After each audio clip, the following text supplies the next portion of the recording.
a man accidentally enters a women's country, where he is warmly welcomed by all the women. Some women haven't seen a man for over 30 years. The man arrives at the VIP building, and another large group of women awaits him. Seeing the man, they all show joyful smiles. Even the president of the country personally welcomes the man. The president says, "Dear sperm guardian, you are our hope." Her assistant presents an apple which represents honor. She invites the man to take a bite, and the president takes a bite herself, showing that the man is now officially a member of this country. The man immediately states, "My sperm will not disappoint you. Let us all have healthy babies." The women laugh and applaud warmly. Now, it's time for hugs. A beautiful woman steps forward for a hug, saying that it's the first time in over 20 years she has hugged a man. The president, fearing the man might get tired, asks the woman to let go. However, the man insists, "Yep, я не устал." All these people are waiting. "I want to hug everyone here." Everyone is delighted. How great this man is. The president takes the lead to applaud for him, instructing her assistant to take the man to his residence. In this country, all residents are women. With fewer than 5 men, men can enjoy various services, including massages that open for 24 hours. When tired, they can relax in nearby hot springs. The water of the hot spring is transported from Arctic volcanoes and doesn't harm the skin even after long time of soaking. The man is eager to know when his sperm will be taken and asks the women. The women laugh, and a plump lady walks in. "What is happening? Why does my masseuse look like Doraemon?" The lady asks him to lie down comfortably. Her massage skills are excellent, and the man is too comfortable and falls asleep. When the man wakes up again, it's the next morning. The AI butler opens the curtains and conducts a physical examination while the man is still asleep. The man walks out of the room, seeing other men enjoying video games, and the beautiful attendants are helping them clean up on the side. The man goes to the window. The man comes to a women's country and can choose any woman as his wife. A sports beauty greets him when fetching a ball. Other beauties are having fun and playing ball game on the lawn. A beauty is doing yoga. She greets to him while bending down. The man, like a lovesick fool, just stands there and waves his hand absent-mindedly. The plump lady comes to remind the man that it's massage time. The man sits on a massage chair, finally paired with a beautiful masseuse. People around ask him about where he comes from, but he hesitates and can't provide a clear answer. How does he end up here? Where do the 3.9 billion men from the world end up? The story goes like this. In the year 2140, scientists created a virus that unintentionally eliminated 99% of the world's men. Women left the cities and built homes in nature, constructing the women's country named Two Mountains. In this country, women detest men. The men of the past treated them like food trays, and because men like long necks, they adorned them with as many collars as possible. Now that men are extinct, women are delighted. They invest all their strength in medicine, science, and ecology, extending the average lifespan to 150 years. Due to the virus-induced genetic mutations, almost no boy is born. They select genetically superior men to protect and use them as seeds for reproduction. The genetically inferior men are abandoned outside Two Mountains. They live without rules and orders, so women call them primates.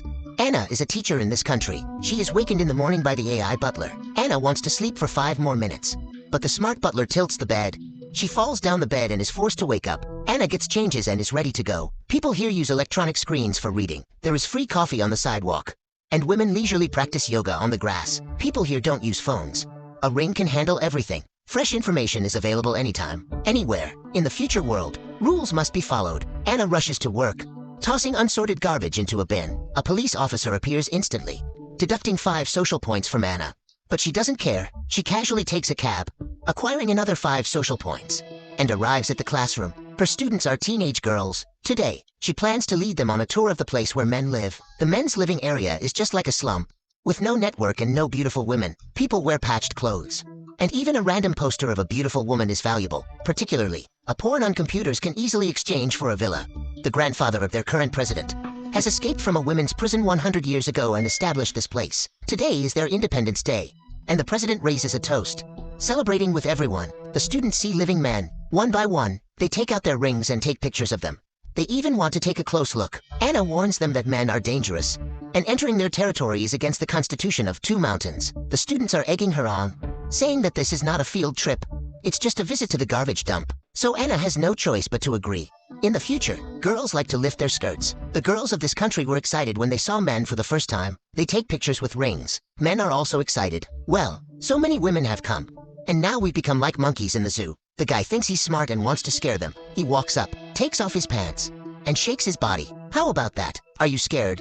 The men behind him are all cheering. Unexpectedly, the students are not afraid at all. They find it interesting. One girl even takes the initiative to walk up, lifts her skirt in response, leaving these men stunned.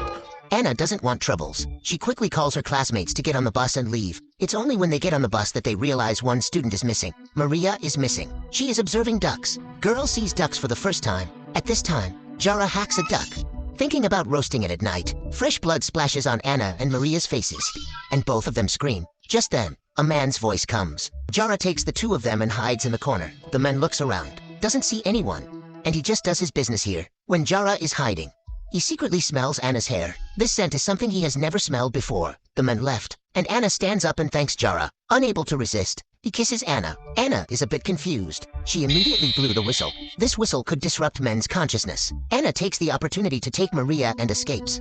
Unexpectedly, just as they leave, they are caught by the men and taken to the president. Women are directly groped. The two women who break into the men's country are caught, and the men start fighting to determine who will take them as wives. Jara, to protect the two women, proposes a slapping competition with the president. Whoever wins can have the women as wives. The president sends a heavyweight player Fatty to the stage. The people around are all cheering, saying that with Jara's skinny body, he is sure to lose. Jara goes first, concentrating all his strength on his palm, and slaps. For Fatty it is like scratching an edge. The onlookers laugh. Indeed, he is a weakling. Next, it is Fatty's turn. Jara crouches down, afraid. Fatty's slap lands on the president's face, and the president is slapped to the ground. Jara takes the opportunity to let the two women run. Anna thanks Jara and takes Maria back to the car, starting the protective shield and successfully escaping. Meanwhile, Jara runs back to his grandfather's house. His grandfather lies that Jara had jumps off the building, and one man directly jumps down, stunned. The other men are a bit stupid. Grandpa says, the president wants you to take these 2 barrels of goods to the trading point. The two of them bring the big barrels to the trading point. This is the future world's truck. The women's country's truck has arrived, and the gate opens. Inside are high-quality men from the 2 mountains, known as sperm guardians. After the guardians receive the goods, they leisurely start video chat. Unexpectedly, Jara jumps out of the barrel. The guardians wants to whistle, but Jara quickly assures them that he means no harm. He just wants to leave, but the self-driving car can only be stopped before reaching its destination. Jara takes off his clothes, drinks some alcohol to calm down. The guardians have never seen it before and try it. It is a bit spicy, but the taste is really good. After several rounds of alcohol, the guardians are already drunk. They subscribe to watch more videos like this. Turn on notifications, and leave a like, it really helps the channel out.